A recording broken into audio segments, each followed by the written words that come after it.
আসসালামু আলাইকুম বন্ধুরা, কেমন আছেন সবাই? আশা করি ভালোই আছেন। আজকে আমি চলে এলাম আর একটা নতুন রেসিপি নিয়ে। তো আজকে আপনাদেরকে দেখাবো এঁচড় দিয়ে আলুর রেসিপি। আগের ভিডিওতে দেখেছিলেন যে আমার শরীরটা একটু দুর্বল ছিল, ভালো লাগছিল না। তো আজকে আমি একটু সুস্থ আছি।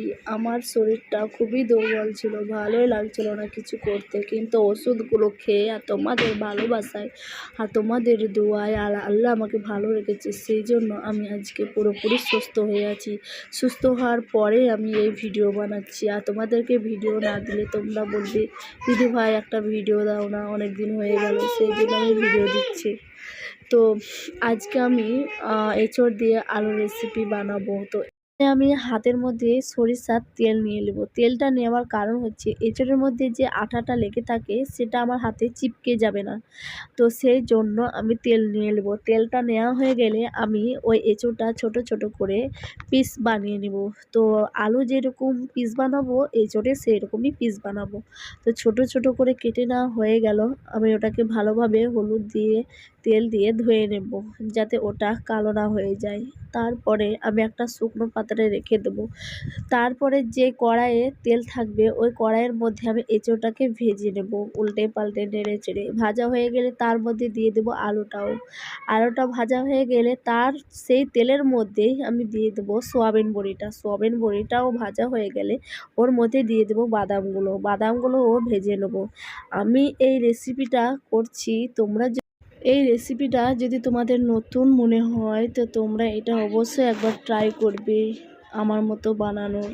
আর যারা আমার চ্যানেলে নতুন আছো তাদেরকে বলছি আমার চ্যানেলটাকে সাবস্ক্রাইব করে দিবে, বেল আইকনটি ঘন্টি বাজিয়ে দেবে। তারপরে যারা পুরনো আছো তাদেরকেও বলছি তারা আরও নতুন নতুন ভিডিও দেখতে পাবে।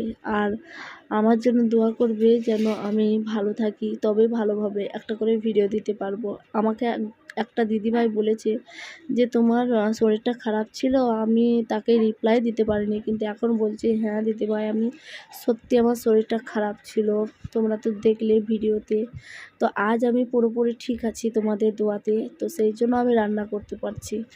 তো রান্নাটা করার জন্য আমি বাদামটাকেও ভেজে নিলাম। ভাজা হয়ে গেলে ওই কড়াইয়ের মধ্যে ছোট ছোট করে কেটে রাখা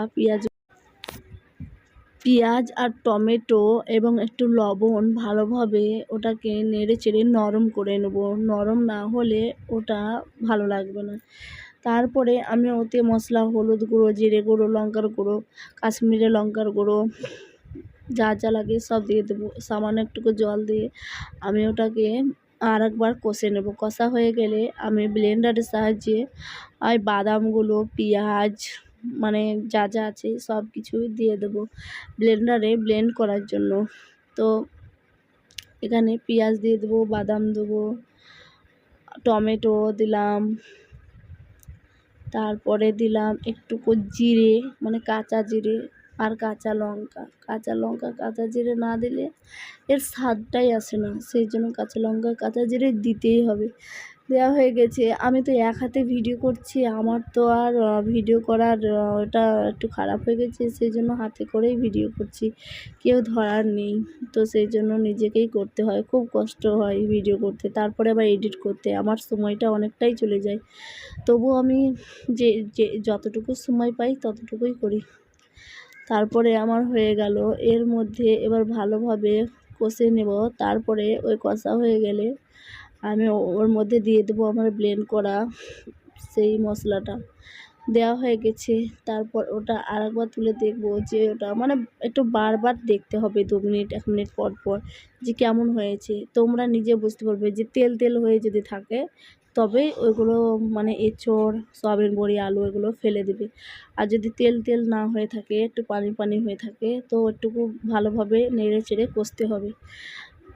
নিজের মানে চোখে দেখবে, রান্না করবে, তখন করে নিজের চোখেই বুঝতে পারবে যে হ্যাঁ কেমন কষা হয়েছে।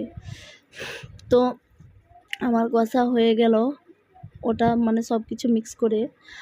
তারপরে আমি ওর মধ্যে একটুকু জল ঢেলে দেবো। জলটা ঢেলে দিয়ে আমি ওটাকে মানে কমসে কম 15 মিনিট আমি ওটাকে আরেকবার সিদ্ধ করে নেবো যাতে একটু ভালো থাকে। আর তার আগে আমি গরম মশলা এবং ধনে পাতা মানে কুচি কুচি করে আগে রেখেছিলাম, ওটা আমি দিয়ে আরেকবার ভালোভাবে নেড়ে চেড়ে ওটা আমি 20 থেকে 15 মিনিট মানে সিদ্ধ করতে দিলাম। তারপরে হয়ে গেল আমার এঁচোড় দিয়ে আলু রেসিপি।